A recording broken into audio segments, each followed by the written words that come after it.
Everything we as human beings have created on this planet was essentially first created in our minds. All that you see, which is human work on this planet, first found expression in the mind, then it got manifested in the outside world. So one thing we need to understand is, the wonderful things that we have done on this planet and the horrible things that we have done on this planet, both have come from the human mind. So if we are concerned as to what we create in this world, it's extremely important that first of all we learn to create the right things in our mind. How we keep our minds? If we do not have the power to keep our minds the way we want it, what we create in the world is also going to be very accidental and haphazard. So learning to create our minds the way we want is the basis of creating the world the way we want. There is a wonderful story in the yogic lore.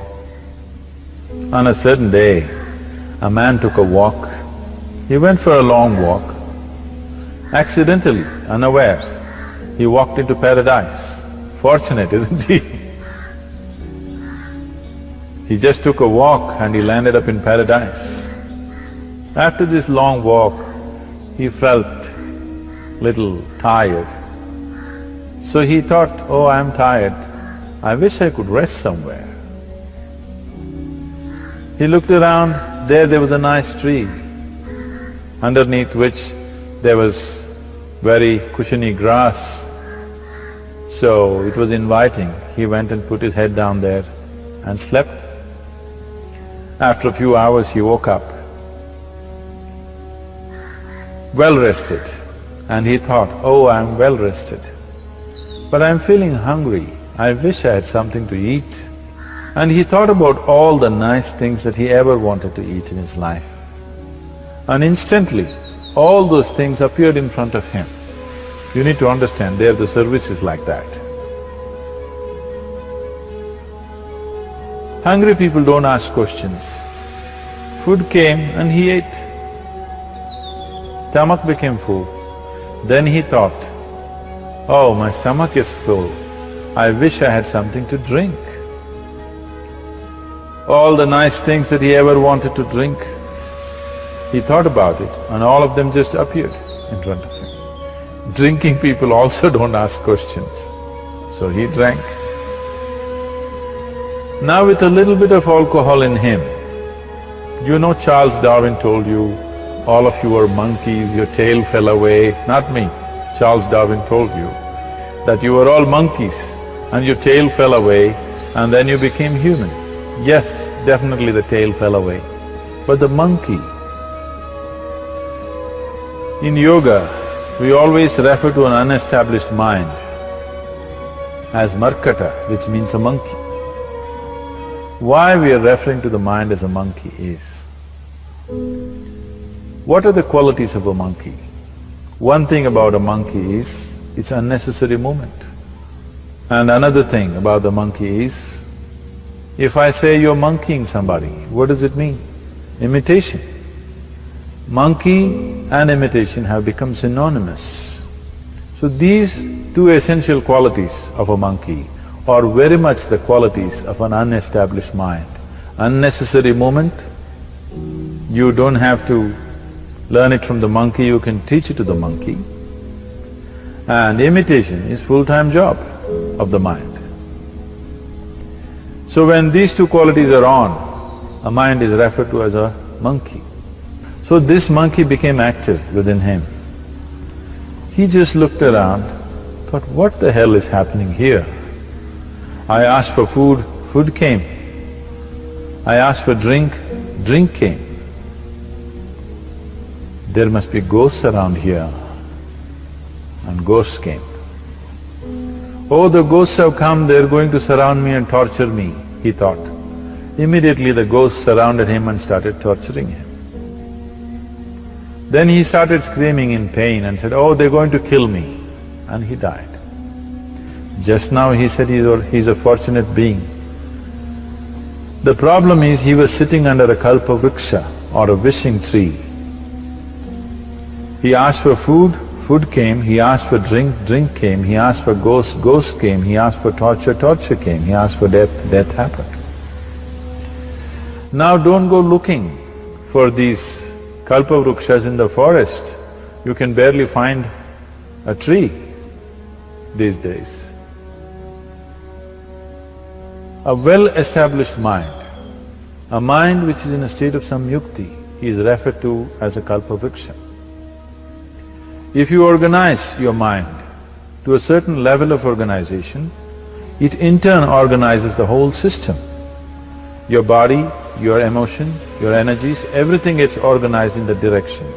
Once all these four dimensions of you, your physical body, your mind, your emotion and the fundamental life energies are organized in one direction.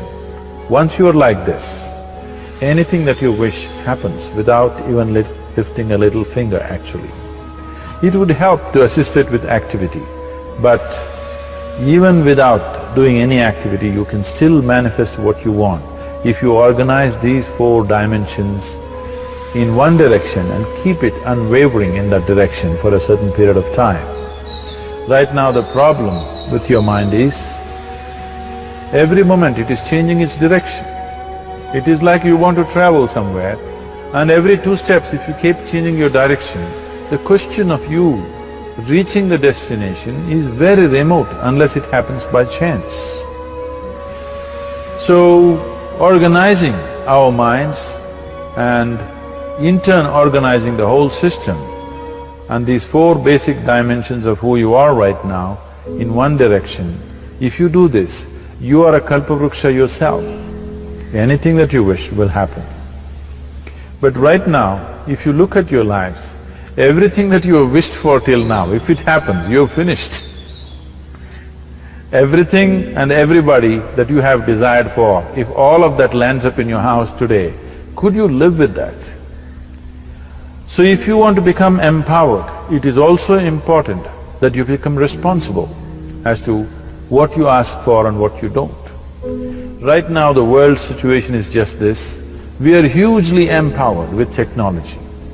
Today it doesn't take six billion people to destroy this planet. One man by pressing the wrong button can destroy the whole planet. When we are empowered like this, it's very important that our physical action, emotional action, mental action and energy actions are controlled and properly directed. If it is not so, we become destructive, self-destructive. Right now, that is our problem. The technology, which is supposed to make our life beautiful and easy, has become the source of all the problem that we are destroying the very basis of our life, which is the planet. So what should have been a boon, we are making a curse out of it. What has brought incredible levels of comfort and convenience to us in the last 100 years or so has also become a threat to our life simply because we are not conscious action, we are in a compulsive state of action. So organizing our minds fundamentally means moving from a compulsive state of activity to a conscious state of activity. You might have heard of people for whom they asked for something and beyond all expectations it came true for them. Generally this happens to people who are in faith. Now, let's say you want to build a house. If you start thinking, oh, I want to build a house. To build a house I need 50 lakhs, but I have only 50 rupees in my pocket. Not possible, not possible, not possible. The moment you say not possible, you are also saying I don't want it. So on one level you're creating a desire that you want something, on another level you're saying I don't want it. So in this conflict, it may not happen. Someone who has some faith in a god or in a temple or whatever, who is simple-minded. Faith works only for those people who are simple-minded. Thinking people who are too much thinking, for them it never works. A childlike person who has a simple faith in his god or his temple or whatever, he goes to the temple and says, Shiva, I want a house. I don't know how, you must make it for me. Now in his mind there are no negative thoughts. Will it happen? Will it not happen? Is it possible? Is it not possible? These things are completely removed by this simple act of faith. Now he believes Shiva will do it for him and it will happen. So is Shiva going to come and build your house? No, I want you to understand, God will not lift his little finger for you. What you refer to as God is the source of creation. As a creator, he has done a phenomenal job, there's no question about it. Could you think of a better creation than this? Is it in anybody's imagination to think anything better than what is there right now? So as a creator, he has done his job wonderfully well.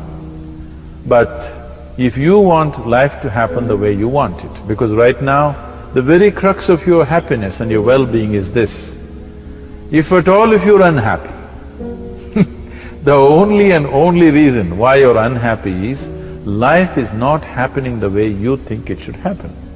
That's all it is. So if life is not happening the way you think it should happen, you're unhappy. If life happens the way you think it should happen, you're happy. It's as simple as that. So if life has to happen the way you think it should happen, first of all, how you think, with how much focus you think, how much stability is there in your thought, and how much reverberance is there in the thought process will determine whether your thought will become a reality or is it just an empty thought. Or how you do not create any impediments for your thought by creating negative thought process. Is something possible or not possible? It is destroying humanity. What is possible and not possible is not your business, it's nature's business. Your business is just to strive for what you want. Right now you're sitting here, if I ask you two simple questions, I want you to just look at this and answer this. Right now from where you're sitting, can you just fly off? You say no? Right now from where you're sitting, can you get up and walk? You'll say yes. What is the basis of this? Why you say no to flying and yes to walking? Because past experience of life, many times you've gotten up and walked, never did you fly off. Or in other words, you're using the past experience of life as a basis for deciding whether something is possible or not possible. Or in other words, you have decided that what has not happened till now cannot happen in your life in future. This is a disgrace to humanity and the human spirit. What has not happened till now on this planet can happen tomorrow. Human beings are capable of making it happen tomorrow. So what is possible and what is not possible is not your business. That is nature's business. Nature will decide that. You just see what is it that you really want and strive for that. And if your thought is created in a powerful way, without any negativity, without any negative thoughts bringing down the intensity of the thought process, it will definitely manifest. The whole existence today, modern science is proving, is just a reverberation of energy. It is a vibration. Similarly, your thought is also a vibration. If you generate a powerful thought and let it out, it will always manifest itself. So generally, people are using faith as a means to remove the negative thought. Today, once you have become thinking human beings, your faith is not too deep. It doesn't matter how much faith you think you have, somewhere doubts always crop up. Right now, the way your minds are made, this moment, if God appears right here, you will not surrender to Him. You will want an investigation whether He is really God or not. With this kind of mind, you should not waste your time on faith. So there is an alternative, which is commitment. If you simply commit yourself to creating what you really care for, now once again, your thought gets organized in such a way, there is no such thing as whether it's possible or not possible. There is no hurdle in your thought process. Your thought flows freely towards what you want. Once this happens, making it happen will also naturally follow. So to create what you really care for, first and foremost thing is that what you want must be well manifested in your mind, that this is what I want. Is that what you really want? You must look at it, because any number of things in your life you have thought, this is it. The moment you reach there, you realize that's not it, it's the next one and the next one and the next one. So what is it that one really wants is one thing. First of all, we must explore. Once that is clear and we are committed to creating it, now there is a continuous process of thought in that direction. Once you can maintain a steady stream of thought without changing direction, definitely this is going to happen in your life, or it will definitely manifest as a reality in your life. So, either you make this human form into a kalpa vriksha, or you make it into one big mess, which is happening all over. One reason why we have not created the kind of world that all of us would want to live in is, too many people are busy looking up. Too many people are interested in other planets. They're not interested in this planet. For every aspect of their life, they're checking out with other planets. And further, too many people are in service of heaven. They're not on service of this earth. I think right now we need people who are in service of this earth, not heaven. I believe if heaven is closer to divine than where we are, if that is so, I believe they're little more organized than us, they don't need help from us. This has been a major problem on the planet. Anything that is valuable for a human being, anything that is good, the highest aspects of human life have unfortunately been exported to heaven. For example, if you say love, people say God is loving. We do not know whether God is loving or not. Human beings are capable of love. It is very, very important that people understand human beings are capable of love, human beings are capable of compassion, human beings are capable of joy and blissfulness. All the good things that are possible for a human being, unfortunately have been exported to heaven. If we want to create the kind of world that we want to, we need to understand whatever you refer to as God, the idea of God has entered our mind only because we have seen creation around us. Because there is creation, we have assumed a creator. God is a great creator. What you refer to as God is a source of creation. That source of creation has not failed us, has done a fantastic job. But now the question is about management. If you want to leave the management in the hands of the Creator, He will manage it in His own way, according to His agenda. But that's not what you want. You want life to happen the way you want it. Now, for example, let's say all of you here are the India soccer team for the next World Cup, and I am the coach. So these next 4 years, everything that you need to know about football is taught to you. Everything that I know about football is poured into you in so many ways. Now, the time to play the match has come. You're on the field and the ball comes near your foot, but you look at me, then it's no good. You've seen those coaches sitting there and boiling, nothing happens. Because now, once you're on the field, it's your job. So this is the same thing. The Creator has done a fantastic job. Now you're here, it is for you and me to see how to manage this, how we want it, how to keep this world, how, in what condition would all of us enjoy it best is something that we have to look at. So at every stage in our life, we tend to think, this is it. If this one thing happens, everything will be fine with my life.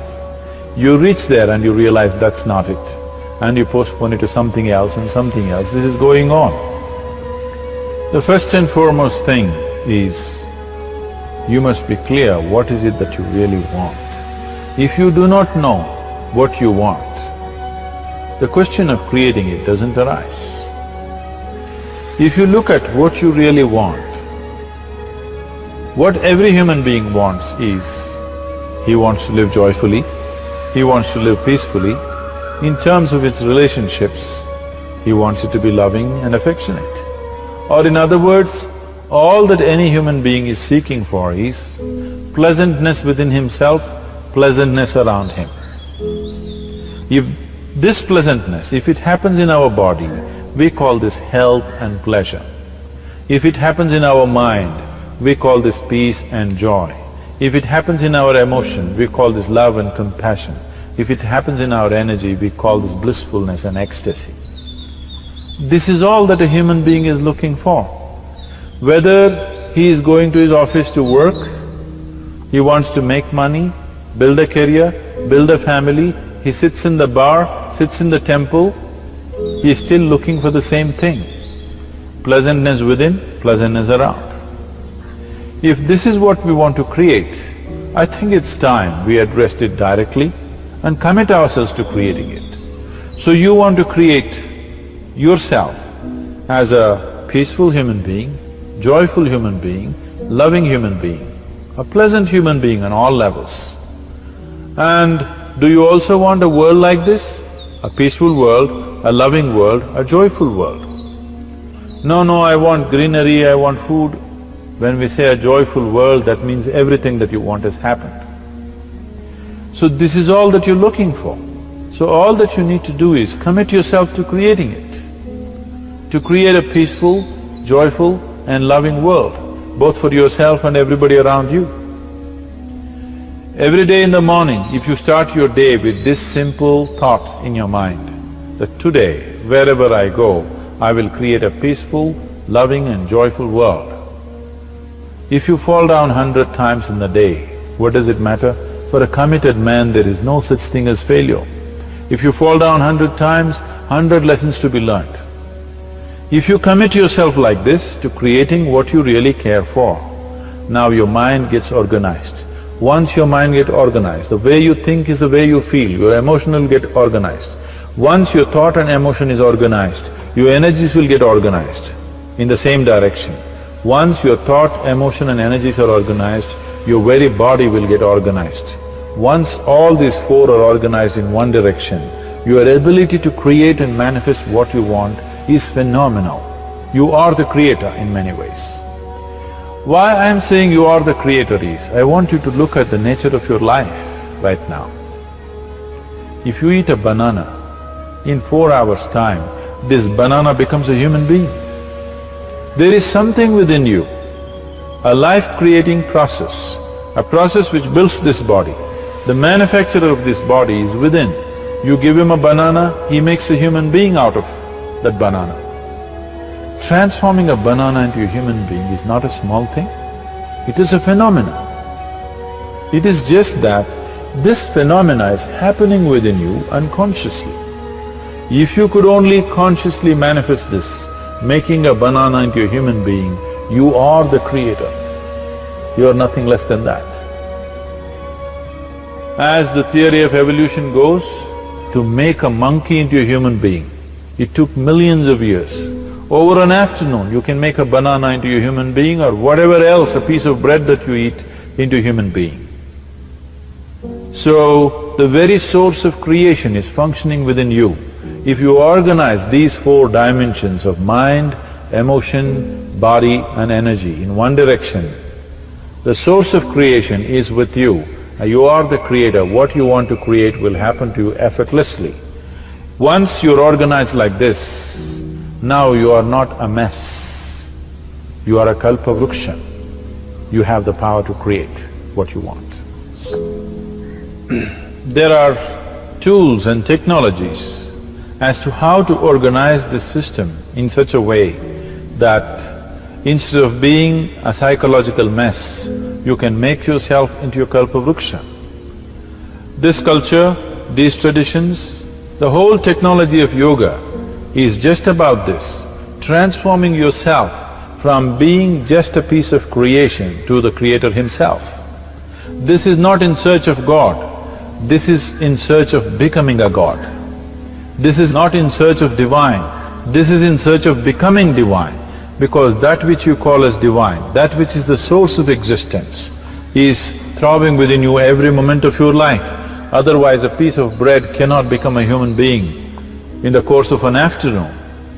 So, shifting from being just a piece of flesh and blood to becoming a creator, there is a whole science and technology for this. There are tools to make this happen. That which is the source of creation is functioning within you every moment of your life. It is just that, have you kept access to that dimension or not? Organizing the four basic elements of your life will give you that access. There are tools and technologies to do this. The whole science of yoga, the whole technology that we refer to as yoga is just about this, transforming yourself from being just a piece of creation to become a creator.